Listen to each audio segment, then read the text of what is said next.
अलिफ लाम मीम ज़ालिकल किताबु ला रैब फ़ीह हुदल लिल मुत्तक़ीन।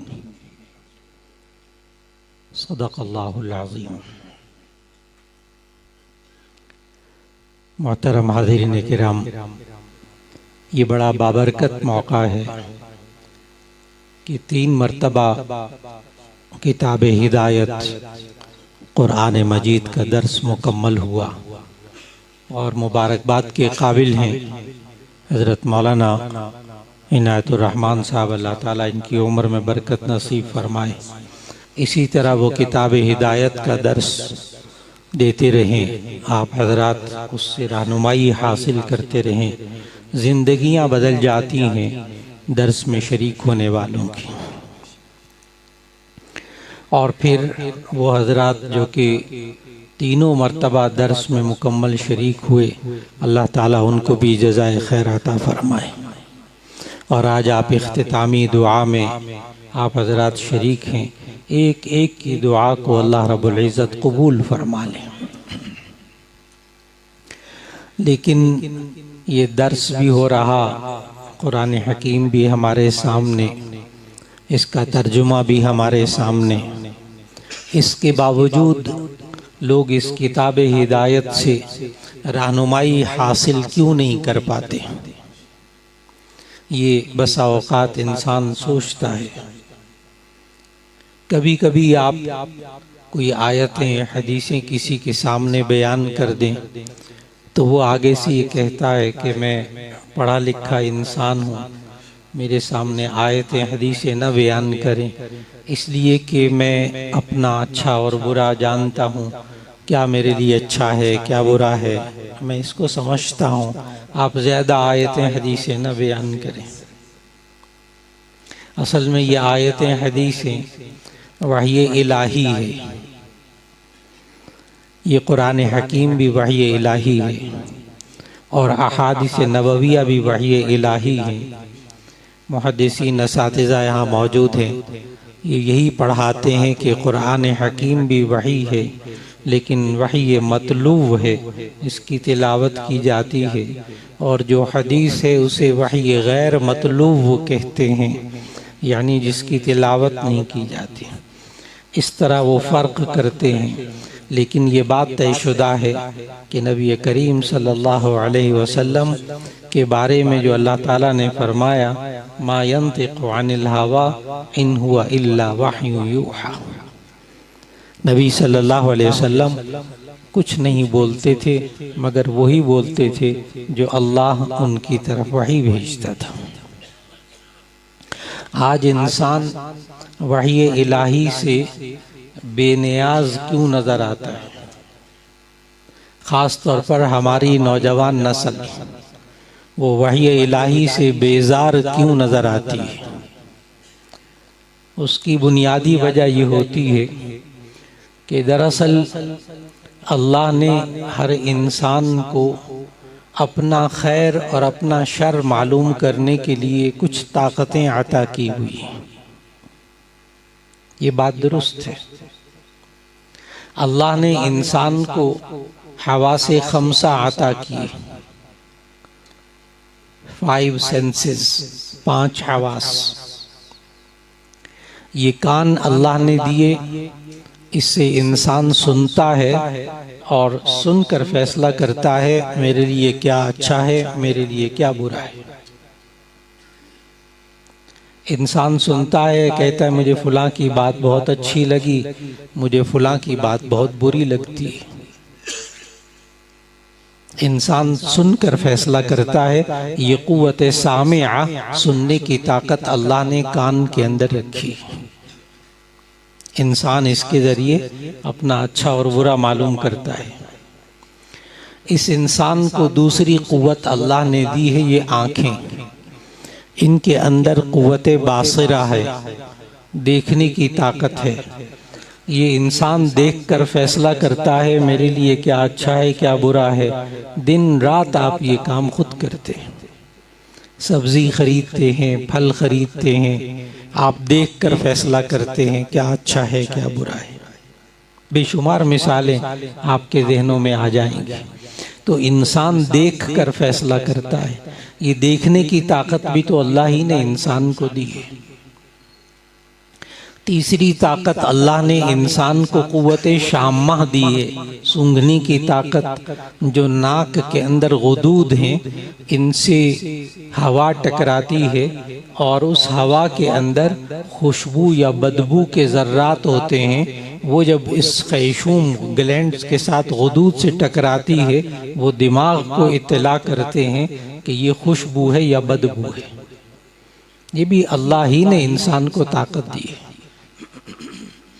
आप समोसा खाने लगते हैं, पैटीज खाने लगते हैं, उसको सूंघते हैं, उसमें से बू आ रही होती है, तो आप कहते हैं कि मैं मर जाऊंगा अगर खाऊंगा, ये तो बासी समोसा है, ये तो बासी खाना है। यानी आप सूंघ कर फैसला करते हैं मेरे लिए क्या अच्छा है क्या बुरा है। आप सूंघ कर फैसला करते हैं कि आपने बड़ी अच्छी खुशबू लगाई हुई है, आज इन कपड़ों में पसीने की बू आ रही है, आप सूंघ कर फैसला करते हैं। ये भी अल्लाह ही ने इंसान को ताकत दी है। और चौथी ताकत अल्लाह ने इंसान को दी है कुव्वते ज़ाइक़ा, जुबान के अंदर चखने की अल्लाह ने ताकत दी है। इंसान चख कर फैसला करता है क्या अच्छा है क्या बुरा है। इतना कड़वा है, इतना नमक तेज कर दिया, इतनी चीनी तेज कर दी, ये तो बिल्कुल फीका है। आप फैसला करते हैं चख कर। तो ये कुव्वते ज़ाइक़ा भी जुबान के अंदर अल्लाह ही ने रखी है। पांचवी ताकत अल्लाह ने कुव्वते लामिसा, छूने की ताकत अल्लाह ने इंसान के अंदर रखी है। ये छू कर फैसला करता है, हाथ लगा कर फैसला करता है ये अच्छा है या बुरा है मेरे लिए। सुबह नाश्ते के वक्त कई बार आपके साथ ऐसा हुआ कि आपने चाय के कप को हाथ लगाया और फौरन रख दिया और कहा कि बहुत गर्म है, अभी नहीं पीना, गला जल जाएगा, मुंह जल जाएगा। कितनी बार आपके साथ हुआ। आप छू कर फैसला करते हैं क्या अच्छा है क्या बुरा है। ये पांचों ताकतें अल्लाह ही ने इंसान को दी हैं अपना खैर और अपना शर मालूम करने के लिए। और अगर कोई उलमा मौजूद हैं वो फौरन समझ जाते हैं और उन्हें मालूम है कि अगर कोई चीज़ इन हवा से खमसा के ज़रिए मालूम न की जा सके, खैर और शर मालूम न किया जा सके, इन पांच हवास से बाहर कोई चीज़ हो, तो फिर अल्लाह ने इंसान को कुव्वते अक़लिया दी है, सोचने समझने की ताकत दी है।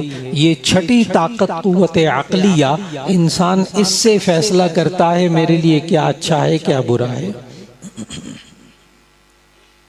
अब आपने गौर फरमाया ये पांच हवास और ये कुव्वते अक़लिया ये सारी अल्लाह ही ने इंसान को दी है। जब ये पांचों हवास अल्लाह ने दिए इंसान को अच्छा और बुरा मालूम करने के लिए, और ये अक्ल की ताकत दी अच्छा और बुरा मालूम करने के लिए, तो फिर वही इलाही की क्या ज़रूरत है, कुरान की क्या ज़रूरत है, हदीस की क्या ज़रूरत है। ये हमें कौन सा अच्छा और बुरा सिखाते हैं जब अल्लाह ने इंसान को ये ताकतें दी है। आज का नौजवान, पढ़ा लिखा नौजवान जब आपके काबू नहीं आता तो वो इस वजह से नहीं आता क्योंकि वो इन कुव्वतों पर इन्हिसार करता है। आज का कोई इंसान जब कुरान की तरफ मुतवज्जे नहीं होता तो वो अपनी इन कुव्वतों पर इन्हिसार करता है, कहता है मेरे लिए काफ़ी है, मैं अच्छा और बुरा जानता हूँ। मेरे अजीज़ान मोहतरम, दरअसल ये पांचों हवास, ये कुव्वते सामिया सुनने की ताकत, ये कुव्वते बासिरा देखने की ताकत, ये कुव्वते शाम्मा सूंघने की ताकत, ये कुव्वते ज़ाइक़ा चखने की ताकत, ये कुव्वते लामिसा छूने की ताकत और ये कुव्वते अक़लिया, ये सब अल्लाह ने इंसान को दी हैं अपना खैर और शर मालूम करने के लिए। लेकिन कभी कभी इंसान इन कुव्वतों से फैसला करता है लेकिन वो फैसला गलत होता है और उस गलती की इस्लाह मुमकिन है सिर्फ वही इलाही से, आपके पास और कोई जरिया नहीं। ये इंसान सुनता है कभी कभी, और सुनकर फैसला करता है, कहता है बहुत मज़ेदार चीज़ है, बहुत मज़ा आता है, इससे मेरा डिप्रेशन कम होता है। ये इंसान मौसीकी सुनता है, गाने सुनता है, कहता है मेरा डिप्रेशन कम होता है। मौलाना आपको क्या बताऊं कि जब मैं बहुत ज़्यादा परेशान होता हूं तो मैं बड़े ज़ोर से गाने लगाकर सुनता हूं, मेरी परेशानी डिप्रेशन कम हो जाता है। और कुछ लोग और भी होते हैं बेचारे जो ज़रा आगे बढ़ जाते हैं, वो कहते हैं मौसीकी रूह की ग़िज़ा है। सुना सुनकर फैसला किया और कहा कि मौसीकी रूह की ग़िज़ा है। एक साहब ने हज़रत मौलाना यूसुफ लुधियानवी रहमतुल्लाह अलैह के सामने कह दिया कि हज़रत वो एक साहब हैं, बहुत बड़े गुलकार हैं, वो कहते हैं कि मौसीकी रूह की ग़िज़ा है। तो हज़रत ने आगे से फरमाया बिल्कुल ठीक ही कहता है। अब उन साहब को भी तवक्को नहीं थी कि हज़रत इस तरह उसको भी ठीक कह देंगे, लेकिन हज़रत ने फ़ौरन एक जुमला बोला। हज़रत ने फरमाया बिल्कुल ठीक ही कहता है, जैसी रूह वैसी ग़िज़ा, जैसी रूह वैसी ग़िज़ा। पाकीज़ा रूह के लिए पाकीज़ा ग़िज़ा, गंदी रूह के लिए गंदी ग़िज़ा। लाहौर में, पंजाब में एक बहुत बड़े प्रोफेसर हैं, उन्होंने बाकायदा इस पर रिसर्च की है। वो साइकोलॉजी के प्रोफेसर हैं बहुत बड़े, उन्होंने पीएचडी का थीसिस लिखा है और पीएचडी के थीसिस में उन्होंने उन्वान यही रखा है कि मौसीकी रूह की ग़िज़ा है। मुसलमान है और बड़ा काबिल आदमी कि मौसीकी रूह की ग़िज़ा है। इस पर दलाइल दी उसने, बहुत साइंसी दलाइल दी है। तो एक साहब मुझे कहने लगे कि कॉलेज यूनिवर्सिटी में पढ़ाता था, तो वो कहने लगे प्रोफेसर साहब, हाफिज़ साहब, वो आपसे मुलाकात करना चाहते हैं, तो किस रोज़ आ जाएं। मैंने कहा किसी रोज़ आ जाएं, फ़लाँ वक्त फारिग होता है। तो कहने लगे बस थोड़ी सी तैयारी कर लीजिएगा मौलाना, क्योंकि वो बड़ी रिसर्च की है उसने इस मौजू पर कि मौसीकी रूह की ग़िज़ा है। मैंने कहा कोई बात नहीं, आने दीजिए उनको। तशरीफ़ ले आए, बैठे, चाय वाय पी। मैंने कहा सुना है आपने बड़ी रिसर्च की है, आपका मौजू क्या था? मैं उन्हीं के मुंह से सुनना चाहता था। मैंने कहा आपका टॉपिक क्या है, मौजू क्या था? कहने लगे मेरा मौजू था कि मौसीकी रूह की ग़िज़ा है। मैंने कहा कमाल कर दिया आपने रिसर्च करके। बड़ी उनको शाबाश दी। जब वो बड़े खुश हो गए, फिर उसके बाद मैंने अर्ज़ किया, मैंने कहा ये जो आपने टाइटल पर लिखा ना मौसीकी रूह की ग़िज़ा है, बस मुझे इतना बता दीजिए कि लफ्ज़ रूह आपको कहाँ से मालूम हुआ है? ये लफ्ज़ रूह आपको किसने बताया? फिर मैं शुरू हो गया। मैंने कहा ये केमिस्ट्री के अंदर, इल्म कीमिया में आता होगा। कहने लगे नहीं वहाँ नहीं है। मैंने कहा फिर इल्म तबइयात में, फ़िज़िक्स में आता होगा। कहने लगे नहीं वहाँ भी उस किसी किताब में लफ्ज़ रूह नहीं है। मैंने कहा फिर ये बायोलॉजी में आता होगा, इल्म हयातियात में आता होगा। कहने लगे वहाँ भी नहीं है। मैंने कहा फिर ज़ूलॉजी में आता होगा, इल्म हैवानियात में आता होगा। कहने लगे वहाँ भी नहीं है। मैंने कहा फिर वो जो MBBS में डॉक्टरों को पढ़ाते हैं ना एनाटॉमी, इल्म तशरीहुल आज़ा, तो मैंने कहा उसके अंदर होगा। कहने लगे नहीं उसके अंदर भी नहीं है। मैंने कहा फिर डॉक्टरों को MBBS को पढ़ाते हैं फिजियोलॉजी, इल्म मनाफ़िउल आज़ा, तो उसके अंदर होगा रूह का लफ्ज़। कहने लगे वहाँ भी नहीं है। ये भी मैं बहुत मुख्तसर कर रहा हूँ। तो बात जब लंबी हो गई, तो जब वो कहने लगे वहाँ भी नहीं है, वहाँ भी नहीं है, तो फिर मैंने अर्ज़ किया, मैंने कहा मैं आपको बताऊं कि आपको लफ्ज़ रूह कहाँ से मालूम हुआ है? कहने लगे बताइए। मैंने कहा वही इलाही से, वही इलाही से, कुरान से। और तो कोई किताब है ही नहीं जिसमें लफ्ज़ रूह मौजूद हो। तो मैंने कहा जिस वही इलाही ने रूह के बारे में आपको बताया है, उसी वही इलाही से पूछ लेते कि रूह की ग़िज़ा क्या है। अला बिज़िक्रिल्लाहि तत्मइन्नुल क़ुलूब, अला बिज़िक्रिल्लाहि तत्मइन्नुल क़ुलूब। आगाह रहो अल्लाह के ज़िक्र से दिलों को इत्मीनान होता है। उसके बाद सिर्फ एक ही जुमला था। हाफिज़ साहब कहते थे मुझे, कहने लगा हाफिज़ साहब वाकई सोच में गलती हो गई, सोच में गलती हो गई। लफ्ज़ रूह भी हमें किसने बताया है? कुरान ने बताया। तो कभी कभी सुनने में गलती हो जाती है, सुनता है इंसान, फैसला करता है दुरुस्त है, लेकिन उस गलती की इस्लाह मुमकिन है सिर्फ किससे? वही इलाही से। वरना वही इलाही से हमें मालूम होता है कि ये जब इंसान गाना सुनता है तो इसको बड़ा मज़ा आता है, इसलिए कि मोबाइल की दुनिया है, आज बचना बहुत मुश्किल हो गया।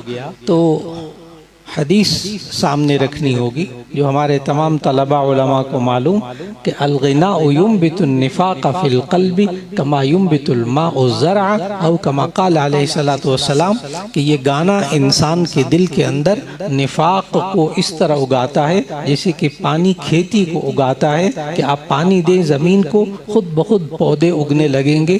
बिल्कुल इसी तरह गाने सुनते जाइए, खुद ब खुद निफाक़ उगेगा, ईमान उतना उतना थोड़ा थोड़ा रुखसत होगा, फिर ना नमाज को दिल करेगा, ना माँ बाप का कहना मानने को दिल करेगा, ना नेक काम करने को दिल करेगा, फिर गुनाह में जाने को दिल करेगा। यही निफाक की निशानियाँ होती हैं। वही इलाही में हमें क्या बताते हैं कि कभी कभी हम हवास से फैसला करते हैं और वो फैसला गलत होता है और वो सिर्फ वही इलाही से मुमकिन है। ये इंसान आँखें इस्तेमाल करता है, गैर महरम को देखता है, गैर महरम को देखता है, कहता है बार बार देखो। और मैंने तो जामिया अशरफिया में जब पढ़ाता हूँ तलबा को, जाहिर है वो तो इस तरह का सवाल भी नहीं करते, न जवाब देते हैं, लेकिन कॉलेज यूनिवर्सिटियों में जब सवाल किया कि भाई तुम क्यों गैर महरम को देखते हो, गुनाह की बात है, तो आगे से नौजवानों ने खुद मेरे सामने कहा कि हम अल्लाह की कुदरत को देखते हैं कि अल्लाह ने कैसे कैसे शाहकार पैदा किए हैं। अब ये आंखों से देख रहा, देखकर गलत फैसला कर रहा। अब मैंने उनसे सवाल किया, उन तलबा से, जवान तलबा से, बड़े ज़हीन तलबा होते हैं। मैंने उनसे सवाल किया, अच्छा अगर आपकी हमशीरा मोहतरमा आपके साथ जा रही हो और कोई कुदरत के शाहकार का मुआयना करना शुरू कर दे तो आपका मुँह लाल क्यों होता है? अब नौजवान के पास जवाब नहीं था। अब आंखें देख रही हैं लेकिन गलत फैसला कर रही हैं, गलत फैसला कर रही हैं, क्योंकि वही इलाही क्या कह रही है, कुल लिल मुमिनीना यग़ुज़्ज़ू मिन अबसारिहिम व कुल लिल मुमिनाति यग़ुज़्ज़न मिन अबसारिहिन्ना। ये इंसान की ज़ुबान बोलती है, कान सुनते हैं, जब गीबत होती है बड़ा मज़ा आता है, इतना मज़ा आता है कि नींद नहीं आती। सारे लोग घंटों घरों के अंदर जागते रहते हैं, रातों के कई कई पहर गुजर जाते हैं, गीबतें चल रही होती हैं। इतना मज़ा आता है गीबत करने में और इतना मज़ा आता है गीबत सुनने में। लेकिन वही इलाही यूँ कह रही, ला यग़्तब बअज़ुकुम बअज़ा अयुहिब्बु अहदुकुम अन याकुल लहम अख़ीहि मैतन। तुम आपस में एक दूसरे की गीबत न करो। क्या तुम अपने मुर्दा भाई का गोश्त खाना पसंद करते हो? ये हमें वही इलाही ने बताया। ये इंसान बसा औकात क़ुव्वत अक़लिया को इस्तेमाल करता है और गलत इस्तेमाल करता है। जैसे आपको बहुत से लोग मिलेंगे जो यूं कहेंगे, मौलाना अगर हम एक किताब मार्केट से, पब्लिशर से 100 रुपए की ले लें और तालिब इल्म को वो 110 रुपए की किताब बेच दें तो हमने कितना नफ़ा कमाया? 10 रुपए। पब्लिशर से किताब ली 100 रुपए की, आगे तालिब इल्म को दुकानदार ने बेची कितने की? 110 की, तो कितने कमाए?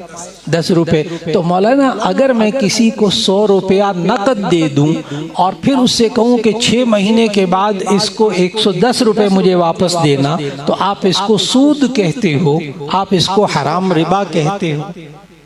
हालांकि उधर भी उसने 10 रुपए नफ़ा कमाया, इधर भी 10 रुपए नफ़ा कमाया, तो उसने अकल लड़ाई, अकल लड़ाई, और ये अकल काफिरों ने भी लड़ाई। अल्लज़ीना याकुलून रिबा ला यक़ूमून इल्ला कमा यक़ूमुल्लज़ी यतख़ब्बतु शैतानु मिनल मस ज़ालिका बिअन्नहुम क़ालू इन्नमल बैउ मिस्लुर रिबा। उन कुफार ने भी उस वक्त यही कहा था, अकल लड़ा के, इन्नमल बैउ मिस्लुर रिबा, कि ये बैዕ भी तो सूद की तरह है। वहां भी 10 रुपए कमाते हैं, यहाँ भी 10 रुपए कमाते हैं। अल्लाह ताला ने आगे पता क्या कहा फौरन आयत में? अल्लाह ताला ने हिसाब किताब की बारीकियां नहीं बताई, वो अकल लड़ाते थे, कहते थे इन्नमल बैउ मिस्लुर रिबा, ये बै भी तो किसकी तरह होती है, सूद की तरह होती है। वहां भी 10 रुपए कमाता है, यहाँ भी 10 रुपए कमाता है, क्या फर्क है बीच में। अल्लाह ताला ने फिर बैंकिंग की बारीकियां नहीं बताई, अल्लाह ने आगे कहा, फौरन आगे जब उन्होंने कहा इन्नमल बैउ मिस्लुर रिबा, अल्लाह ने आगे कहा अहल्लल्लाहुल बैअ व हर्रमर रिबा, अल्लाह ने बै को हलाल करार दिया है और रिबा को हराम करार दिया है, बात खत्म हो गई। यहाँ बहुत से लोग बैठे हुए हैं जो बेचारे कभी कभी ये जुबान पर ले आते हैं, मुआशरे में आपको बहुत सारे लोग मिलेंगे, वो कहते हैं मौलाना रिबा, सूद की तारीफ, उसकी डेफिनेशन कुरान में क्यों नहीं। रिबा की तारीफ कुरान में नहीं है, रिबा की डेफिनेशन तारीफ कुरान में नहीं है। अच्छा, ये नबी सल्लल्लाहु अलैहि वसल्लम ने बताई, वही इलाही है, हदीस भी वही इलाही है। अच्छा, बात होगी इसकी शुरू में। लेकिन मुफस्सिरीन ने ये लिखा कि अल्लाह ने यहाँ बै और रिबा में फर्क नहीं बताया, रिबा की तारीफ नहीं की, यूं कहा कि बै अल्लाह ने हलाल कर दी है और सूद को हराम कर दिया है। यहाँ मुफस्सिरीन ने बड़े कमाल की बात लिखी, बड़ी तवज्जो से आसान करके बयान करूंगा। अगर आपके सामने एक सेब हो और एक माल्टा हो, एक सेब हो और एक माल्टा, दोनों गोल गोल, लेकिन आप में से कितने लोग हैं जो कि सेब को माल्टा कहें और माल्टे को सेब कहें? कोई भी नहीं। क्यों? आपको सेब का पता है कि क्या होता है, लिहाजा आप उसको सेब कहते हैं, और माल्टे का भी आपको पता है, इसलिए आप माल्टे को माल्टा कहते हैं, कभी सेब को आप माल्टा नहीं कहते। समझ में आए? क्योंकि आपको दोनों चीज़ों के बारे में पता है अच्छी तरह। अब मुफस्सिरीन क्या लिखते हैं? मुफस्सिरीन ये लिखते हैं कि बै और रिबा का फर्क, बै सूद, बै बेचना, खरीदो फरोख्त करना, और रिबा सूद, तो बै और रिबा यानी बै और सूद में अल्लाह ने फर्क नहीं बताया। अगर रिबा की तारीफ कर देते तो कितना अच्छा होता, कितनी बात वाज़ेह हो जाती। उसका जवाब मुफस्सिरीन ने ये लिखा कि बै और रिबा के अंदर, और से जुमला सुनिएगा फिर मैं इसको थोड़ा सा वाज़ेह करूंगा, बै और रिबा के अंदर फर्क तो उस वक्त के काफिरों को भी मालूम था। बै और रिबा में फर्क उस वक्त के काफिरों को भी मालूम था, तभी तो उन्होंने बै को बै कहा, रिबा को रिबा कहा। इसलिए अल्लाह ने रिबा की तारीफ कुरान में बयान ही नहीं की। ईमान वालों को पहले से पता था और काफिरों को भी पता था कि बै और रिबा में फर्क होता है, वरना वो क्यों कहते इन्नमल बैउ मिस्लुर रिबा। वो सेब और माल्टे की मिसाल ज़हन में रखिएगा।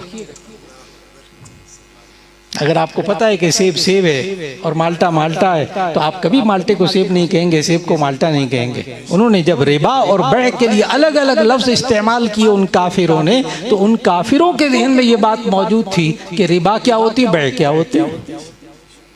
तो मालूम हुआ कि हमें इस अक्ली गुमराही से भी बचाने वाली कौन सी चीज़ है, वही इलाही।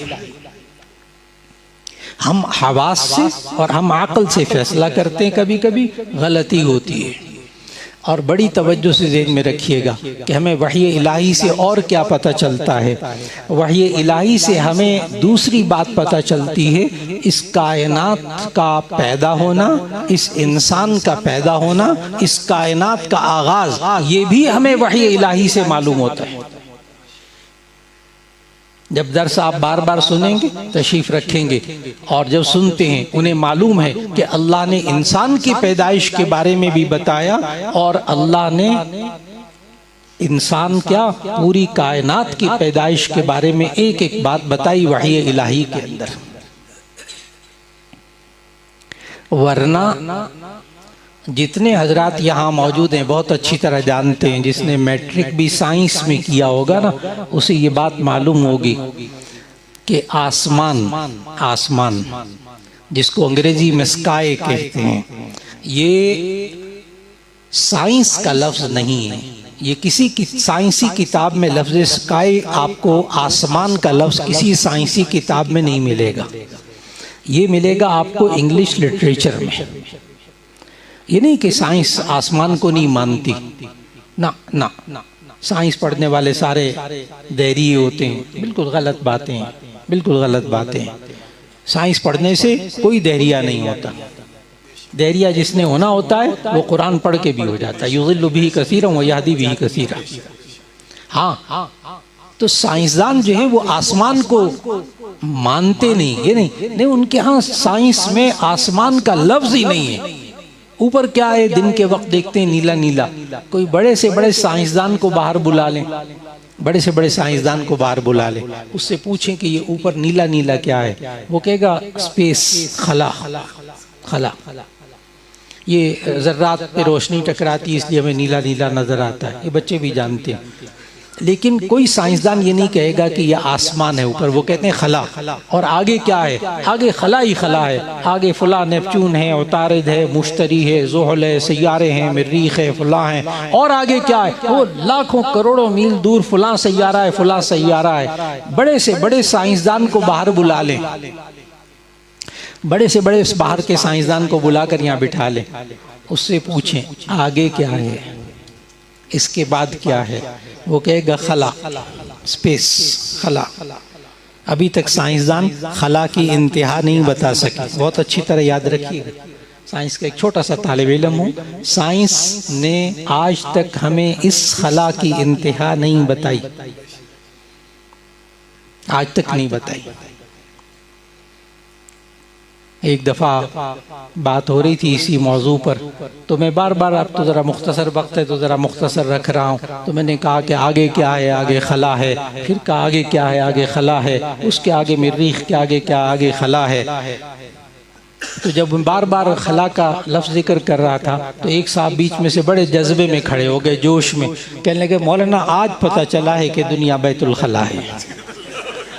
अब वो बेचारा कहाँ से कहाँ बात ले गया, इसलिए मैंने ज़्यादा इसरार नहीं किया खला पे। तो वो कहने लगा आगे खला ही खला है। अच्छा, ईमानदारी से बात बताएं, छोटी सी आसान सी बात है कि आप हजरात में से अल्लाह हम सबको मक्के मदीने ले जाए, हरमैन शरीफ में ले जाए। आपने मक्के मदीने जाना हो तो आप पता उससे पूछें जो सिर्फ कराची तक गया है, कराची के साहिल तक गया है। आप उससे पूछें मैंने आगे जाना है मक्के मदीने, वो कहता है आगे पानी पानी। वो बेचारा कई मील आगे गया है किश्ती में, तो फिर वो आगे पूछो आगे क्या है, वो कहता है पानी पानी है। वो बेचारा गया ही कहाँ तक है, कराची तक, और आगे पानी थोड़ा सा देखा उस बेचारे ने, तो वो कहता आगे पानी पानी है। देखो अक्लमंदी का तकाजा क्या है कि आप अगर अक्लमंद हैं तो मक्के मदीने जाने के लिए आप जो कराची तक गया है उससे रास्ता पूछेंगे, या वो आगे सातों समुंदर पार करके वापस आया है हज और उम्रे करके, उससे पूछेंगे। किससे पूछेंगे आप? और जो वो कह रहा था आगे पानी पानी है, तो जहाँ तक वो कह रहा है वहाँ तक उसकी बात मान लें। तो जब साइंसदान कह रहे हैं कि आसमान कोई चीज़ नहीं, बस आगे खला ही खला है, तो फिर जो सातों आसमानों से ऊपर होकर वापस आए हैं आगे की बात उनकी मान लीजिए। साइंस जवाब दिया मैंने, साइंस की कहाँ तक माने जी, जहाँ तक साइंस कहती है वहाँ तक उसकी बात को मान लें। और जो सातों आसमानों से वापस होकर तशरीफ़ लाए हैं, मेराज जहन में आ रही होगी सल्लल्लाहु अलैहि वसल्लम, तो आगे की बात उनकी मान लें कि सातों आसमानों से ऊपर आगे भी कुछ है। और ये आपको मालूम होगा सिर्फ वही इलाही से। आसमान का वजूद भी अगर मालूम होगा तो वही इलाही से, कायनात का वजूद भी मालूम होगा तो वही इलाही से। और अच्छी तरह याद रख लीजिएगा, दो बातें हो गई अब तक। हमें वही इलाही से क्या मालूम होता है? पूरी ज़िंदगी के अहकाम हमें वही इलाही से मालूम होते हैं। नंबर दो, इस ज़िंदगी का आगाज़, इस कायनात का आगाज़, इस कायनात की हकीकत अगर हमें मालूम होती है तो सिर्फ कहाँ से मालूम होती है? वही इलाही से। और अब आखिरी बात तवज्जो से सुनिएगा कि तीसरी चीज़ हमें वही इलाही से, यानी हम क्यों बैठे दरसे कुरान में, हमें क्या पता चलेगा जी? मौत के बाद की जिंदगी आपको मालूम होगी जो हमें साइंस नहीं बताती। कि मौत के बाद की जिंदगी जिसमें इंसान के अमाल का बदला मिलेगा, ये भी अगर बताती है तो कौन बताती है? आपको हैरत होगी, जिंदगी, ये मौत, जानदार और बेजान, जो हजरात मैट्रिक तक भी पढ़े हुए हैं ना, वो फौरन समझ जाएंगे, ज्यादा कोई मुश्किल बात नहीं। आज तक साइंस इसमें झगड़ रही है, फैसला नहीं कर पाई कि जिंदगी से पैदा हुई है या जिंदगी बेजान से पैदा हुई है। आज तक फैसला नहीं हो सका। ये दो नजरिए हैं साइंस में, मैं नाम लूंगा तो फौरन समझ जाएंगे, मैट्रिक वाले बच्चे भी समझ जाएंगे।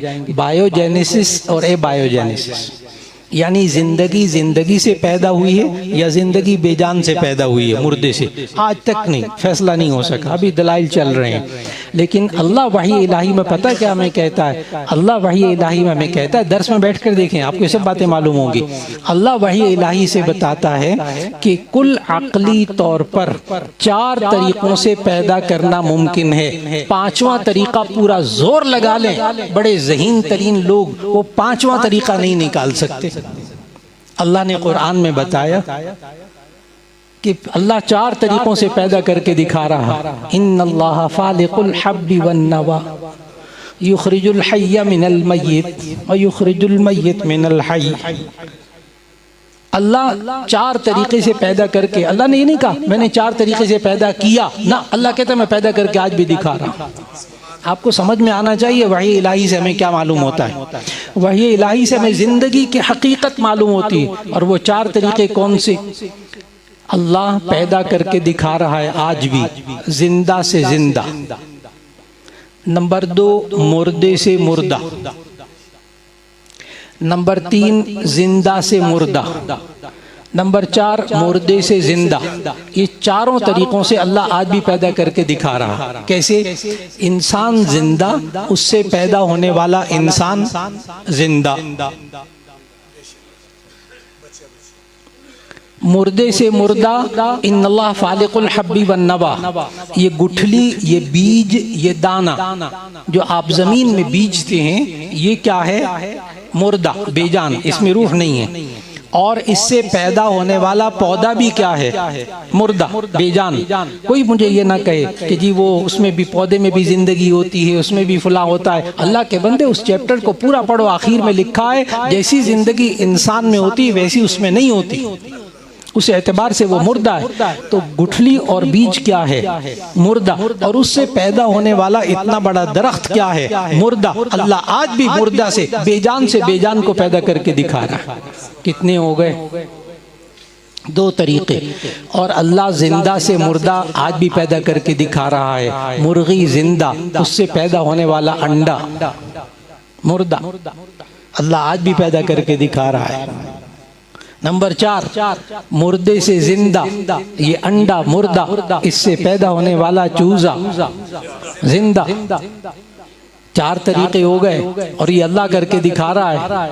इन्नल्लाह फालिकुल हब्बि वन नवा युखरिजुल हय्य मिनल मय्यित व युखरिजुल मय्यित मिनल हय्य। और अल्लाह पता है ये 4 तरीकों से वही इलाही के जरिए हमें कुरान के जरिए समझा रहा है कि देखो मैं इस तरह पैदा करके तुम्हें आज भी दिखा रहा हूँ। और पता है आखिर बार बार सवाल भी अल्लाह कर रहा है, अंतुम तख्लुकूनहु अम नहनुल खालिकून। क्या ये तुम पैदा कर रहे हो या हम पैदा कर रहे हैं? क्या तुम पैदा कर रहे हो या हम पैदा कर रहे हैं? तो जिंदगी की हकीकत भी अगर पूछनी है तो किससे पूछो? वही इलाही से। साइंस आज तक जिंदगी की हकीकत नहीं बता सकी। और आपको हैरत होगी, साइंस आज तक मौत की तारीफ नहीं कर सकी। मौत की तारीफ आज तक कोई साइंसदान मुत्तफिक, कोई भी। इसलिए कि पहले कहते थे हार्ट अटैक हो जाए, हरकत कल्ब बंद हो जाए तो ये बंदा मर जाता है। पहले ये था, वो सब लोगों को पता है। अब नई चीज आ गई, अब है ब्रेन डेथ। अब वो वेंटिलेटर पे लगा देते हैं, अल्लाह सबकी हिफाजत फरमाए, वेंटिलेटर पर लगा देते हैं, मसनूई सांस देते हैं, मसनूई दिल की हरकत बना देते हैं और दिमाग को देखते रहते हैं दिमाग मरा है कि नहीं। अगर ब्रेन डेथ हो जाए तो कहते हैं अब मुर्दा। और अब तीसरी, एक और चौथी तारीफ भी आने वाली है, तीसरी और चौथी भी। आज तक साइंस मुत्तफिक नहीं हो सकी कि जिंदगी क्या होती है और मौत क्या होती है। और ये हमें वही इलाही से अल्लाह बताता है कैसे कि जिंदा किसको कहते हैं, जब मैं रूह जिस्म के साथ जोड़ता हूँ, जब जिस्म के अंदर रूह को दाखिल करता हूँ तो ये जिंदा हो जाता है, और जब मैं रूह को इज़राइल के जरिए जुदा करवाता हूँ तो क्या वाक़ई होती है, मौत वाक़ई होती है। ये मालूम होगा सिर्फ कहाँ से, वही इलाही से। जब जिंदगी की हकीकत भी वही इलाही से मालूम होती है, मौत के बाद की हकीकत भी वही इलाही से मालूम होती है कि इंसान को उसके अमाल का बदला मिलेगा, अच्छे अमाल का बदला जन्नत की सूरत में, बुरे अमाल का बदला जहन्नम की सूरत में। और ये अकीदा आखिरत, मौत के बाद एक ऐसी जिंदगी जिसमें इंसान के अमाल का बदला मिलेगा। अल्लाह ने कुरान में इतना समझाया कि पूरे कुरान हकीम के अंदर सिर्फ 500 आयतें अहकाम की हैं, ये करो ये ना करो, और बाकी कई हजार आयतें सिर्फ इस बारे में हैं कि जिसने अल्लाह के हुक्म को माना उसका अंजाम क्या हुआ और क्या होगा, और जिसने अल्लाह के हुक्म को नहीं माना उनका दुनिया में क्या अंजाम हुआ और आखिरत में क्या अंजाम होगा। तो हमें वही इलाही से 3 जिंदगी के रुख मालूम होते हैं। नंबर 1, पूरी जिंदगी के लिए पूरी जिंदगी की हकीकत और उसके अहकाम हमें वही इलाही से मालूम होते हैं। जिंदगी से पहले क्या था ये भी हमें कुरान से मालूम होता है, और जिंदगी के बाद यानी मौत आने के बाद क्या होगा ये भी हमें सिर्फ किससे मालूम होता है, वही इलाही से मालूम होता है। दर्स में बैठेंगे तो मालूम होगा। दर्स कुरान की सिर्फ अहमियत बता रहा था कि दर्स में बैठने से होता क्या है। जी, इंसान को यही बातें मालूम होती हैं जो वही इलाही के ज़रिए अल्लाह ने हमें बताई। अल्लाह हमें इस वही इलाही की, इस कुरान हकीम की कदर करने की तौफीक अता फरमाए, और इसको समझने की तौफीक अता फरमाए, और इसको आगे लोगों तक पहुँचाने की तौफीक अता फरमाए। इस कुरान हकीम की तिलावत की भी तौफीक अता फरमाए, और अल्लाह हमें इस कुरान हकीम के ज़रिए ये रहनुमाई और रोशनी और ये हिदायत अल्लाह हमें अता फरमाए, और इस नौजवान नस्ल को भी आइंदा मुंतकिल करने की तौफीक अता फरमा दे। व आखिरु दावाना अनिल हम्दुलिल्लाहि रब्बिल आलमीन। दुआ फरमा लीजिएगा, अल्हम्दुलिल्लाहि रब्बिल आलमीन। अल्लाहुम्मा सल्लि अला सय्यिदिना व मौलाना मुहम्मदिन व अला आलि सय्यिदिना व मौलाना मुहम्मदिन व बारिक व सल्लिम। रब्बना आतिना फिद दुनिया हसनतन व फिल आखिरति हसनतन व क़िना अज़ाबन्नार। रब्बना ला तुज़िग़ क़ुलूबना बअद इज़ हदैतना व हब लना मिन लदुनका रहमा इन्नका अंतल वहाब। या अल्लाह, ये दर्स कुरान हकीम जो मुकम्मल हुआ, या अल्लाह इसको कबूल फरमा ले। पढ़ाने वाले, दर्स देने वाले हज़रत मौलाना इनायतुर रहमान साहब को अल्लाह जज़ाए खैर अता फरमाए। तमाम दर्स में शरीक होने वाले हज़रात को जज़ाए खैर अता फरमाए। आज के दर्स में शरीक होने वाले एक एक साहब को अल्लाह जज़ाए खैर अता फरमाए। अल्लाह किसी को महरूम न फरमाए। या अल्लाह हम सब के गुनाहों को मुआफ़ फरमा दे, हमारी लग़ज़िशों को ताहियों को मुआफ़ फरमा दे। या अल्लाह हमें कुरान और सुन्नत के मुताबिक सारी ज़िंदगी गुजारने की तौफ़ीक़ अता फरमा दे। दर्स कुरान में शरीक होने की तौफ़ीक़ अता फरमा दे। या अल्लाह, जो जो बीमार हैं सबको शिफाए कामिला नसीब फरमा दे। जो परेशान हाल हैं उनकी परेशानियों को दूर फरमा दे। और या अल्लाह, जितने हजरात यहाँ के अजीज़ व अकारिब अहबाब इस दुनिया से रुखसत हो गए, या अल्लाह सबको जन्नतुल फिरदौस अता फरमा दे। पसमानदगान को सब्र जमील अता फरमा दे। और या अल्लाह, जितने हाज़रीन मौजूद हैं, आज इंसान तरह तरह की परेशानियों में मुब्तला है। ए अल्लाह, हर एक की परेशानी को दूर फरमा दे। या अल्लाह, जिस जिसने दुआ के लिए कहा, कहना चाहा, ए अल्लाह उस सबकी दुआओं को कबूल फरमा दे। ए अल्लाह, तमाम हाज़रीन के दिलों में जो कुछ है, ए अल्लाह तो दिलों के हाल को जानता है। सब हाज़रीन की दुआओं को कबूल फरमा ले। और या अल्लाह, पूरी उम्मत मुस्लिमा को हिदायत नसीब फरमा दे, पूरी इंसानियत को हिदायत नसीब फरमा दे। या अल्लाह, गुमराहियों से हम सब को बचा ले, ख़ास तौर पर हमारी नस्ल को, हमारी नई नस्ल को, बच्चे और बच्चियों को या अल्लाह गुमराहियों से बचा ले, फितनों से बचा ले। या अल्लाह, आज तरह तरह के फितने सामने आ रहे हैं, अकीदे के एतबार से, अमल के एतबार से, फ़िक्र के एतबार से। ए अल्लाह, हमारी नई नस्लों को, खुद हमें भी हर तरह की गुमराही और फितनों से हमारी हिफाजत फरमा ले। या अल्लाह, हमारे बच्चों के ईमान की हिफाजत फरमा ले, इनके अखलाक और किरदार की हिफाजत फरमा ले। या अल्लाह हमें नई नस्ल को मस्जिदों के साथ जोड़ने की तौफीक अता फरमा दे। हमें इस वही इलाही से, कुरान हकीम से रहनुमाई हासिल करने की तौफीक अता फरमा दे। और या अल्लाह आज इस जगह में जो जो दुआ के लिए हाथ फैलाए हुए है, या अल्लाह किसी को महरूम न फरमा, हर एक की दुआओं को कबूल फरमा ले। वसल्लल्लाहु तआला अला खैरि खल्क़िही मुहम्मदिन व आलिही व अस्हाबिही।